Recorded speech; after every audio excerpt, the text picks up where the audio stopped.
In today's video, I'm going to be showing you how I make my super simple, silky smooth Swiss meringue buttercream.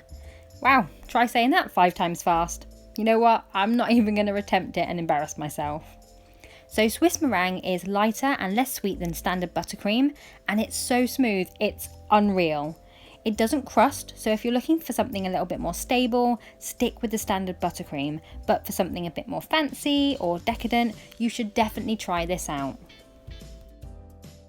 Before I even begin weighing my ingredients, I'm going to wipe around my bowls and whisk basically anything that's going to be touching the egg whites with vinegar on some kitchen towel. You could also use some lemon juice, as this will remove any grease, which could stop your meringues from whipping to those beautiful stiff peaks.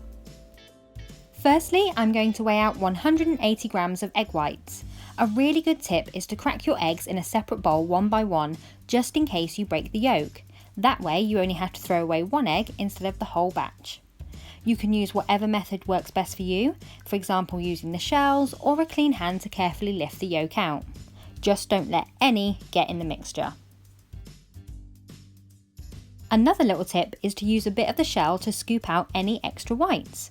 Using a spoon it will just slide straight off, but with the shell you can scoop it up easily.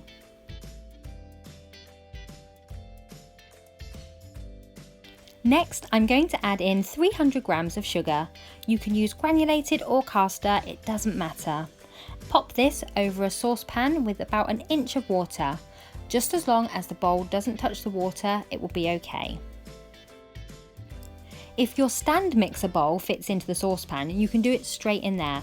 Unfortunately, mine doesn't, so I'm using a separate bowl and then I'll transfer it over when I get it to the right temperature. Turn the heat onto a medium-high and allow it to boil.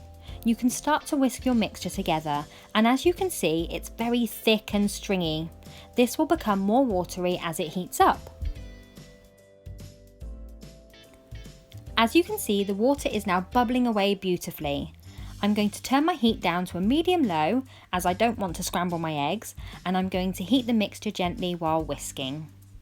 So after about 5 to 10 minutes, it's a lot more frothy and the sugar has dissolved into the whites. To make sure the whites are cooked safely, we need to make sure that they hit 71 degrees Celsius or 160 degrees Fahrenheit. Make sure you're whisking while taking the reading to avoid hot spots. So now, as you can see, we've hit the perfect temperature and the egg whites are nice and safe. I'm now going to transfer this to my mixer bowl and begin whisking.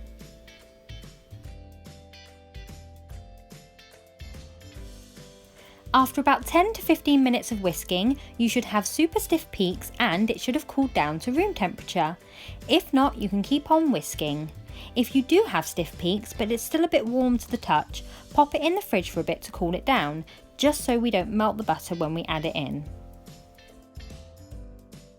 So here I've got 250 grams of room temperature salted butter. You don't want it too soft, so if you have quite a warm kitchen, take it out about 30 to 60 minutes before using. Set the mixer on a low speed and gradually add in the butter a little bit at a time, allowing it to completely mix in before adding the next piece. Once all the butter has been added, it may look as if it's about to split. Don't panic, just keep mixing and it will all come back together.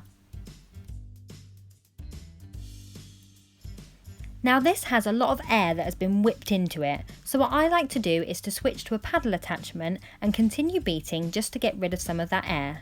I also add flavouring at this point too.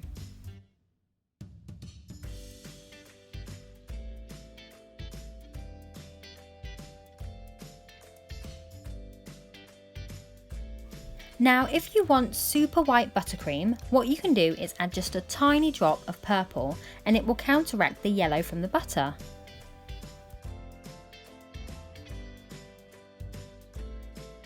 Here's just a little comparison of a scoop that I took out before and a scoop after. It's not major, but it definitely makes a difference.